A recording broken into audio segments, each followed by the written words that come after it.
onde já sabe perguntar, não ofende, numa semana em que o DTT, o dono disto tudo, versão global, anunciou o fim do cessar-fogo, que nem parece ter existido por muito tempo, e bombardeou o Irão, que por sua vez procedeu a bombardear uma série de bases americanas à sua volta, e o estreito voltou a estreitar o fornecimento de combustível, levando a nova alta de preços, que há de ser acompanhada pela respectiva inflação.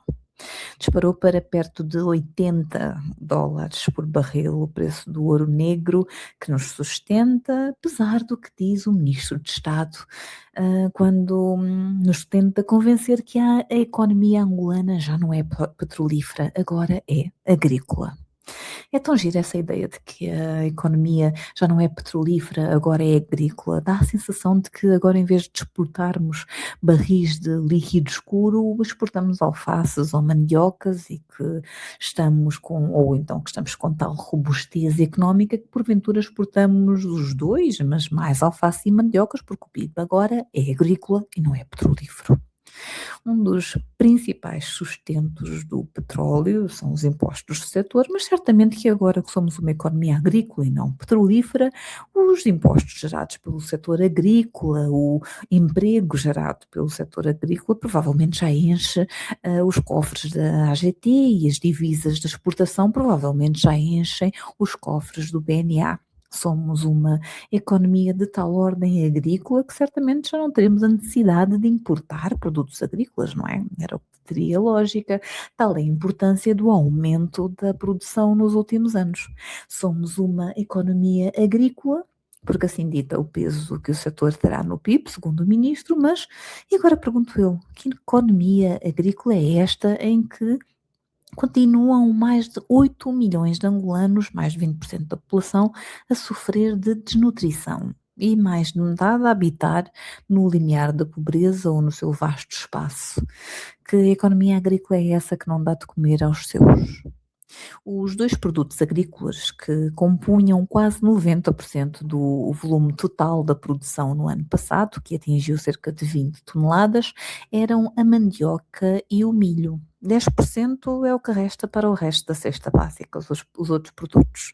E enquanto a mandioca já dispensa importação, prefazendo quase 70% da produção total do país, o que diz muito da diversificação da produção, o milho, que vem em segundo lugar, continua aquém das necessidades do país, com cerca de 5 milhões produzidos, mas necessidade de importar algumas centenas de milhares de toneladas para compensar o déficit. No ano passado foram importadas cerca de 300 mil toneladas de milho, e que são poucas para alimentar o consumo interno e o consumo animal no país, da economia agrícola, com a qual o ministro vem insistindo. Às vezes parecemos um país de slogans bonitos. O ministro de Estado parece querer que a economia, que já não é petrolífera e agora é agrícola, se torne o slogan da moda, como tivemos outras tentativas ainda menos felizes, certamente, como Angola é uma placa giratória, ou há de ser uma placa giratória, ou outras mais antigas, como o canteiro de obras, que aliás as obras continuam para o inferno de toda a gente. E continua um país de slogans bonitos que, como dizia a professora Cesaltina, entrevistada recentemente na Rádio Essencial, continuamos um país de potencial, mas que não sai dele. A propósito desse potencial e dos slogans da governação, é sem dúvida a prioridade da saúde, que é reiterada não poucas vezes pelo Presidente, um destes slogans, e pelo Presidente e pelo seu séquito como uma prioridade estratégica, a expansão da rede sanitária, o aumento da capacidade hospitalar, os investimentos no setor, tudo dos chavões que ouvimos reiteradamente. Enfim, a saúde é frequentemente não apenas afirmada como um objetivo de topo, mas também um recipiente de investimento público a condizer.